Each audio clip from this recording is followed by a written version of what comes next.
Sajjad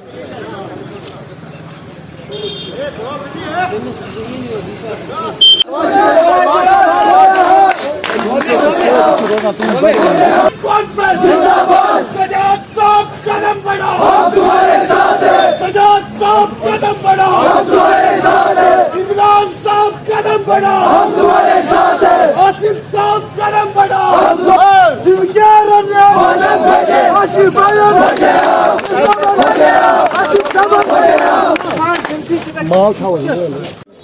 DC office पहुंचे हैं। इस वक्त हम आपको डीसी ऑफिस बारामूला से बराह रास्त दिखा रहे हैं।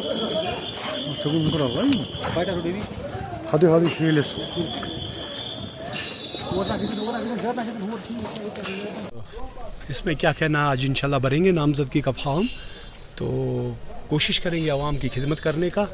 तो उसी जज्बे और हौसले से आए हुए हैं ताकि आवाम की खिदमत कर सके, क्योंकि आवाम पिछले 20-25 साल से यहाँ हाकिम बन के लोग काम कर रहे हैं। अब इस कौम को, इस बारामूला को खादिम की ज़रूरत है, न कि हाकिमों की। हाकिमों का दौर इंशाल्लाह अब ख़त्म हो चुका है। अब लोग उसको चुनेंगे जो उनकी खिदमत कर सके, जो उनका खादिम बन के काम करे। अच्छा डैमेज कर सकती है। देखिए, जहाँ तक इंजीनियर रशीद साहब का आप कह रहे हैं, तो उनकी ज़मानत हो चुकी है। हम वेलकम स्टेप है, अच्छा स्टेप है। मगर जब आप उनके कैंडिडेट्स की बात करें, जब उनके कैंडिडेट्स उनके उठे हुए हैं यहाँ पे, उनकी बात करें, तो आप उनका देखिए यूएन में वो कश्मीर की औरतों को कैसे तजलील करते थे। वो देखिए, इससे पहले इनकी कितनी पार्टियाँ, कितनी आइडियोलॉजी बदल चुकी है। अगर उनका स्लोगन कुछ नया करने का था तो उनको नए चेहरे लाने थे। वही पुरानी शराब अब नई बोतलों में डाल के लोगों को दिखा रहे हैं, ये जी ऐसे है, ये जी साफ शफाफ है, ये अब शराब से अब आबी जमजम ये हो गए हैं। तो ये कहाँ, आवाम कहाँ बर्दाश्त करेगी इस चीज़ को।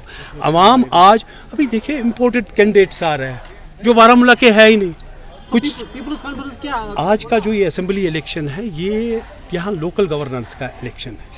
तो यहाँ पे लोग ऐसे शख्स को चाहेंगे जो 24/7 के लिए अवेलेबल हो, जो यहाँ के बेरोज़गारी, यहाँ की ये जो आप देख रहे हैं, यहाँ पे जो गुर्बत है, यहाँ पे जो ये लोग थानों में बुलाए जाते हैं, यहाँ पाबंद सलात कितने लड़के हैं बेचारे, तो इनको एड्रेस करने की ज़रूरत है।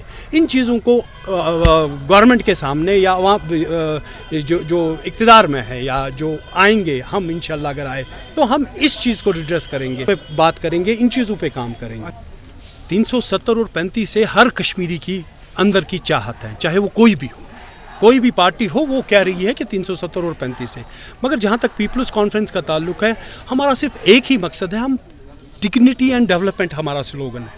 हम चाहते हैं डेवलपमेंट हो मगर डिग्निटी के साथ। ये नहीं कि आप किसी को खीर प्लेट में भी दे सकते हैं खाने के लिए और किसी को जूते में भी दे सकते हैं। खीर उसमें भी है, खीर इसमें भी है, मगर प्लेट में जब आप देते हैं तो इज्जत वाली बात होती है। जब आप जूते में किसी को देंगे वो बेइज्जती वाली। आज तक जो हुकूमतें आई है उन्होंने ऐसा ही किया है, जूते में खाया है। मगर हम जो चाहते हैं कश्मीरियों के लिए डिग्निटी के साथ डेवलपमेंट हो। कि जहाँ तक पीपल्स कॉन्फ्रेंस का ताल्लुक है या जहाँ तक हमारी जमात का ताल्लुक है, आज जो वोट असेंबली में जो भी वोट कर रहा है, जो भी वोट करेगा, वो जमात को छोड़ के शख्सियात को वोट देगा। और मुझे लगता है कि बारामूला वाले इतने शऊर हैं, उनमें वो जी शऊर है कि वो अपने अच्छे नुमाइंदे को चुनेंगे जो उनके लिए हमदर्दी का सीना रखता हो। जो यहाँ पे जो बेरोज़गारी है, गुर्बत है, जो यहाँ की लोगों की मजबूरियाँ हैं, आप देख लीजिए जवान लोग, नौजवान हमारे बेरोज़गार बैठे हुए हैं। मैं परसों ही ओल्ड टाउन में हर जगह जाता हूँ, वहाँ हर मकान में कम से कम 2 पोस्ट ग्रेजुएट मिल जाते हैं। और उनका बूढ़ा बाप कहता है कि मेरे 2 बच्चे अब पोस्ट ग्रेजुएट होके मुझे ही इनको पालना पड़ता है, मुझे ये अब फिक्र है मरने से पहले कि इनका क्या होगा। ये है यहाँ की हालत। ये हर जगह आप देखेंगे, बारामूला में बेरोज़गारी सबसे बड़ा मसला है। और जो हमारे नौजवानों को जेलों में या उनको थानों में बुला के उनकी जो रोज़मर्रा की जो ज़िंदगी है उसको अजरन बनाया गया है, वो भी बड़ा इशू है। यहाँ पे आप लेबर क्लास को देख लीजिए, आप देख लीजिए उनका पेंशन नहीं है। लेबर 60 साल के बाद बेचारा बूढ़ा हो जाता है, उसके बाद उसके लिए लेबर पेंशन होना चाहिए, वो भी नहीं है। यहाँ पे 60,000 मुलाजिम है जो कैजुअल लेबर है। आज ही सुबह मुझे एक मिला था, 25 साल हो गए उसको सर्विस करते हुए, अभी 7,000 रुपये वो तनख्वाह ले रहा है और डेली वेज है। मुझे बताइए वो इस 7,000 में अपने बच्चे पालेगा, वो इस 7,000 में स्कूल की फ़ीस भरेगा।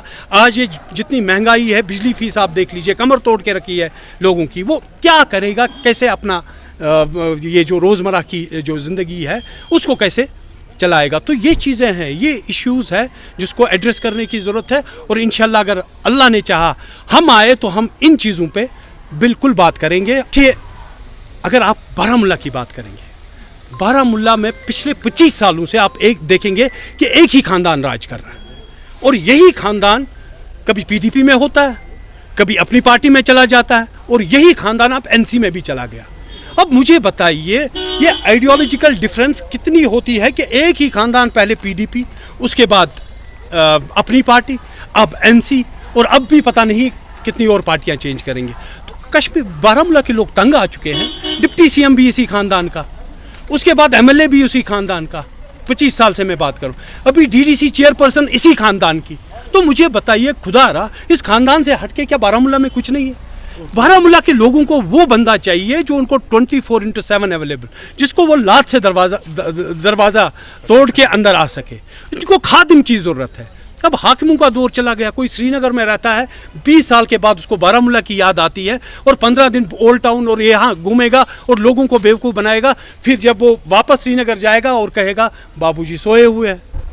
उन्हीं का भतीजा जो पीआरओ हुआ करता था वही कहता था लोगों को, जो 1000 रुपये बेचारा खर्च करके श्रीनगर चला जाता था, फिर कहते थे नहीं बाबूजी बीमार हैं, आप वापस जाइए। तो ऐसे लोगों की उनको भी हम खिदमत, जो 80-86 साल के अब मैदान में आए हैं सब कुछ छेड़ छाड़ के, हम उनकी भी खिदमत करेंगे क्योंकि वो भी अब खिदमत के लायक है।